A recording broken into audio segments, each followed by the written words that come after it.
Welcome to Running the Table. The road is clear, the four teams are set. Indianapolis awaits. It's time to predict the final four. But without further ado, Let's run it, baby. Final four. Let's go. we are here, we are in it. First, let's talk about our predictions. Drew, did I catch any amount of ground on you in this round?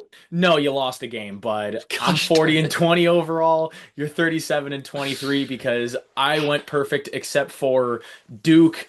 You missed Duke and Purdue. So, two out of every three games for me. You're at 61.7%, but still not bad. Yeah, still. After all this time getting back to it's pretty cool. But let us start in the East region with the arguably craziest game, craziest shot that you are going to see in the tournament this year. You have Duke going up in this game by 19 points. UConn finding a way to storm all the way back. And once again, for the second year in a row, Duke blows it. Gosh, Braylon Mullins, you mad lad. And credit to Alex Caravan for staying calm and finding the nearest open guy. It was a short pass, it was a quick pass. He had enough time to find Mullins, and it was immediate. Mullins catch, shoot, bottom onions. Let's go home. There was no hesitation. I really thought that when the ball fell into Caravan's hands, I was like, "There's no way he doesn't shoot this." And then he fired it right back to Mullins. And you talk about all the confidence to take that shot. He was 0 for 4 before that, and he So what said, "Don't matter." so what I want to talk about is the duality of man in this game. You have the experience of Alex Caravan going for his third national title if they go and win it this year, passing it to a freshman, a true freshman who buries it. And on the other side, you see the inexperience of Duke, where you have these freshmen that don't quite know what to do with the ball in their hands. They could have held it. They There was straight literally up no could reason to have get rid of held the the ball. ball.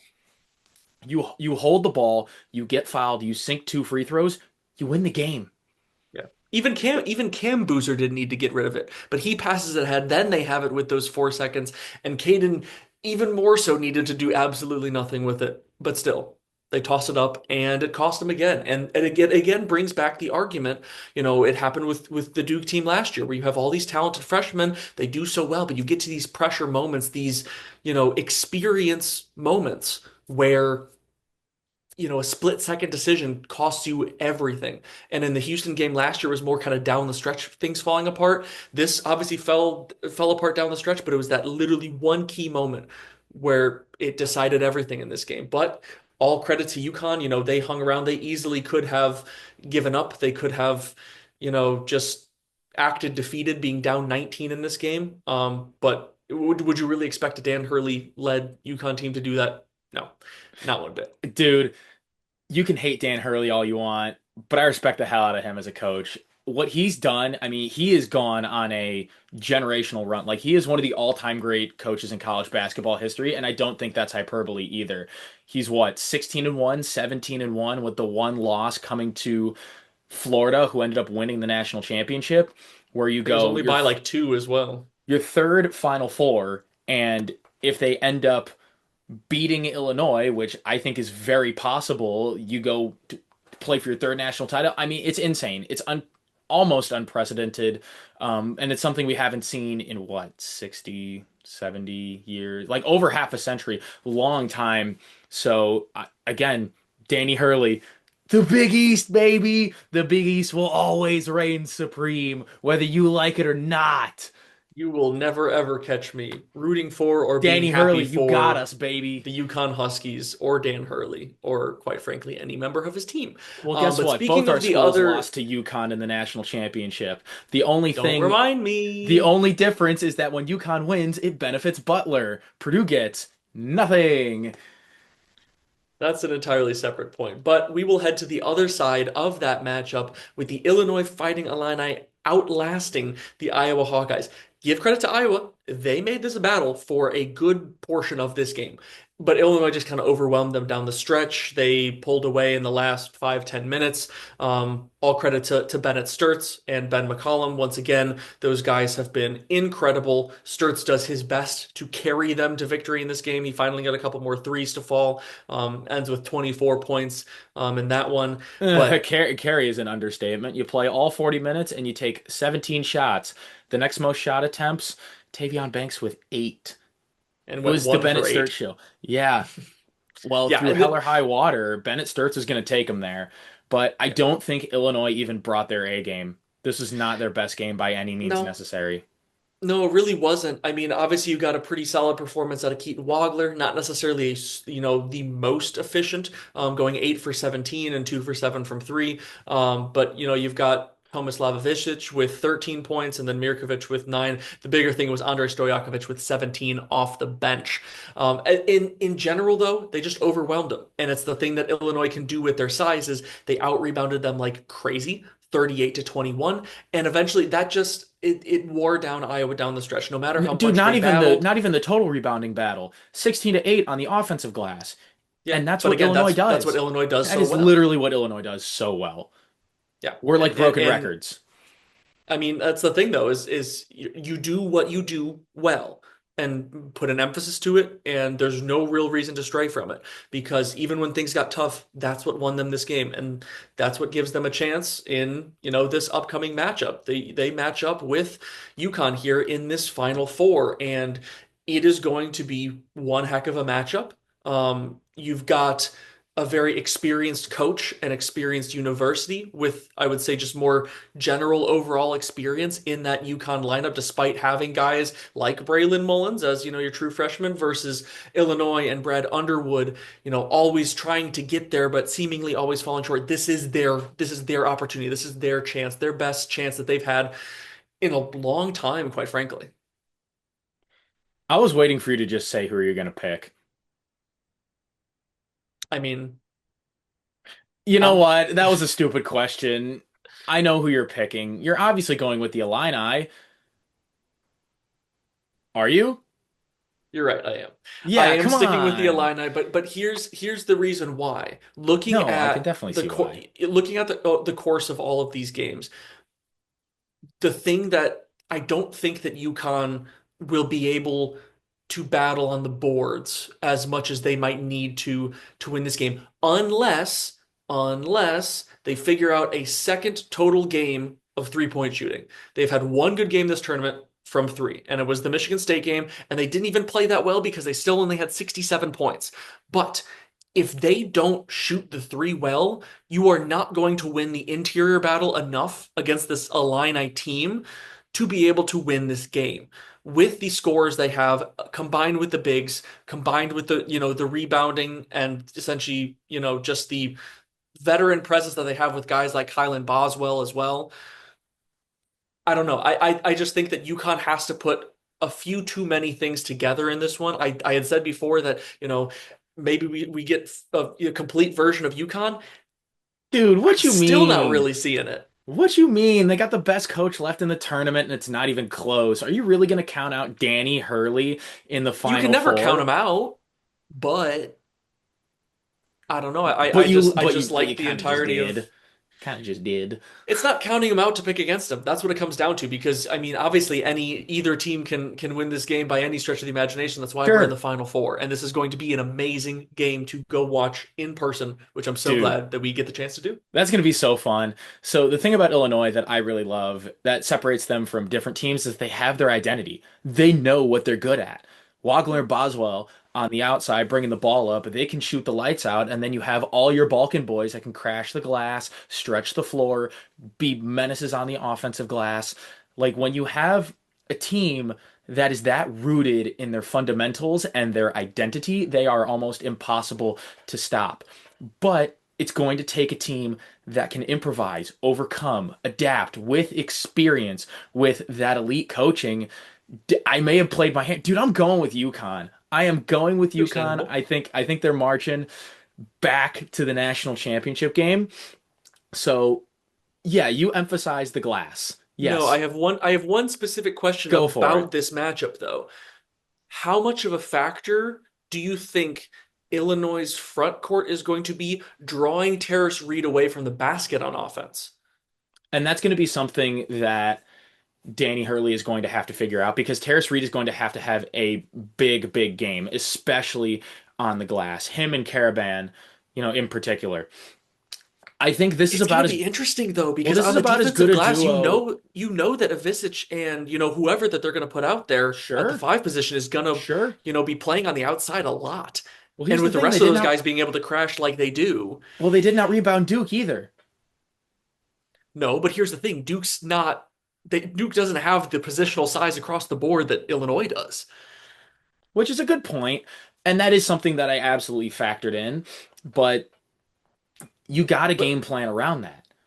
I mean, here's the thing. If everything went according to, the analytics and the numbers and every team's strengths, then I would have picked a lot more of these games correctly than I did. Let's just put it that way.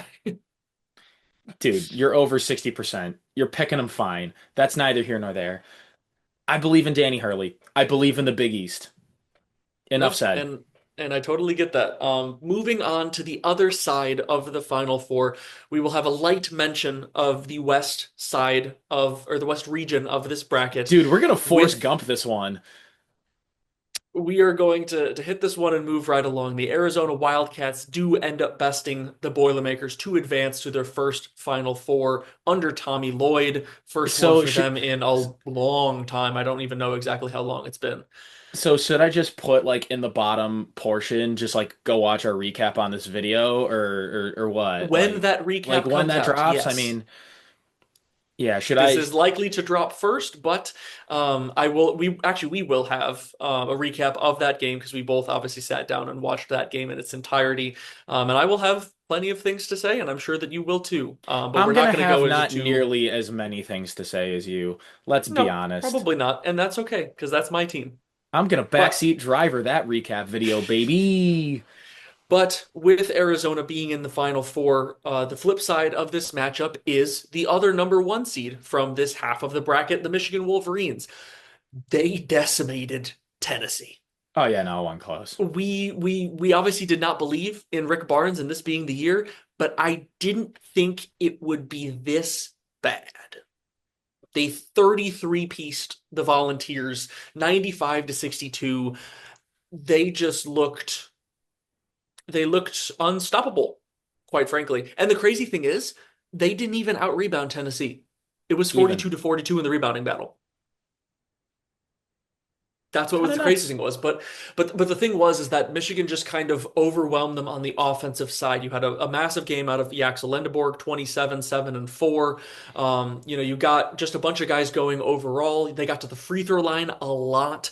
And it was just an overall just really solid offensive game for them. Whereas for the Tennessee side, they really struggled to hit threes. They really struggled to hit shots overall. They had a lot of possessions, but they only shot 32%. And that just goes to show you what that Michigan defense can Yeah. do, especially with their positional size and versatility. We've talked about this plenty across, Purdue recaps as well as just recapping, their games and predicting their games throughout this tournament. There's a reason why they've steamrolled their way through all of these matchups because they are such a hard match, position by position across the board.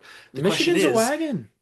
yeah, the question is, in the battle of the, you know, unstoppable force versus the immovable object, these two dominant one seeds, who's coming out on top? Well, that's the question that I think we have to answer. Who's who?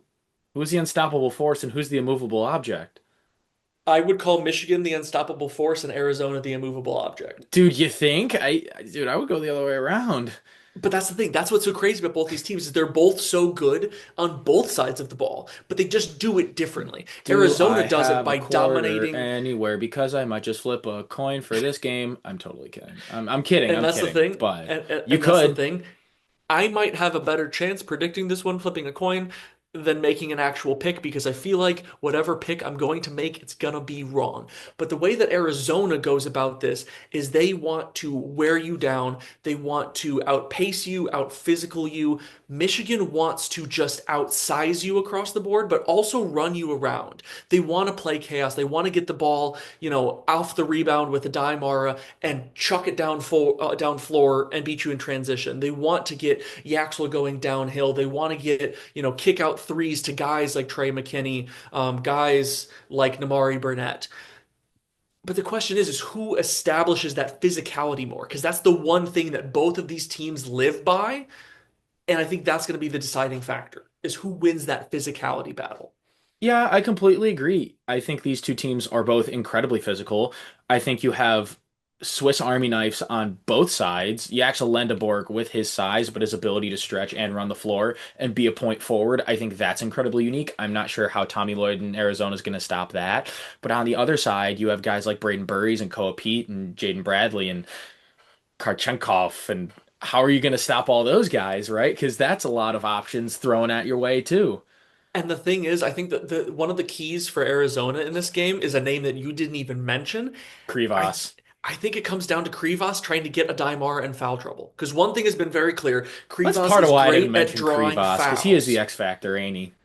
He really is because I think the big thing that you can mess up with this Michigan lineup and the dominance of that big lineup is get Mara in foul trouble, get him out of the game, and then force them to try to run a more traditional two big lineup of Morris Johnson Jr. and Yaxel Lendeborg. All of a sudden, they become far less dominant physically, especially against a team like Arizona. Because if you give me Krivas versus Morris Johnson and Koa Pete against Yaxel Lendeborg, I will take Arizona's players in both of those games, and not just because I physically witnessed what those two My guys guy, did to my you Boilermakers. you pick the game. I don't.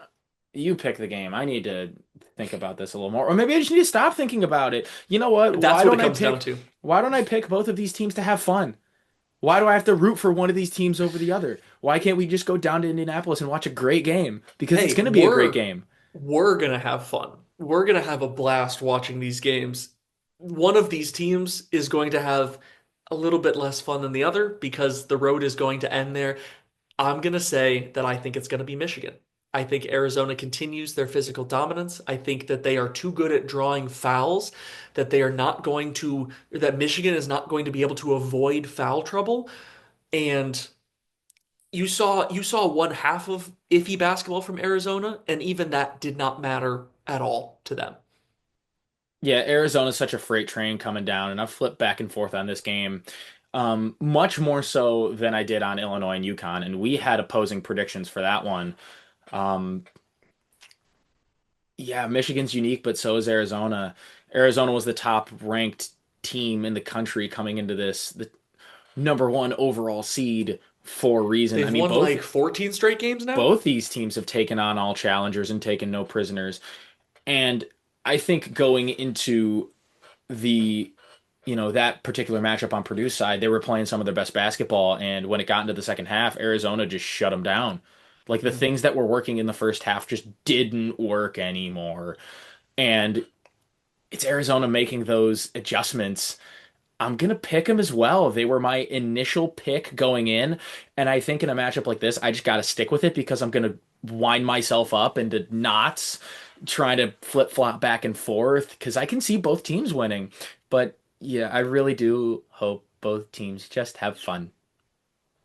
We'll have to see on that one. I think one of the things that I'm trying to think about throughout all of this is if you flip Arizona and Michigan in these Elite Eight matchups, I still think similar games happen across the board. Purdue, Michigan, who knows what that would have looked like. But I think if you give Arizona this Tennessee team, I think they would have out physicaled them and out offensed them in a pretty similar fashion to the way that Michigan was able to do, which is exactly what makes this so much of a toss-up. If Um, if ifs and buts were candies and nuts, then we'd all have a Merry Christmas, then I'd Tim. have a perfect bracket. But Nobody, alas, you I silly do goose, not. nobody has a perfect bracket. You are It's a correct. miracle Nobody that we're over does. 60% in this darn thing. That's the madness in a nutshell. But the madness will continue. That is all we've got for today. It leads up to this weekend, the Final Four, and then the national championship on Monday. Stay tuned for all of our coverage for the Final Four live from Indianapolis, as well as my final Purdue basketball recap of the season. Don't worry, the content will not be stopping here. But if you want more from us, like, comment, and subscribe. And until next time, we're out.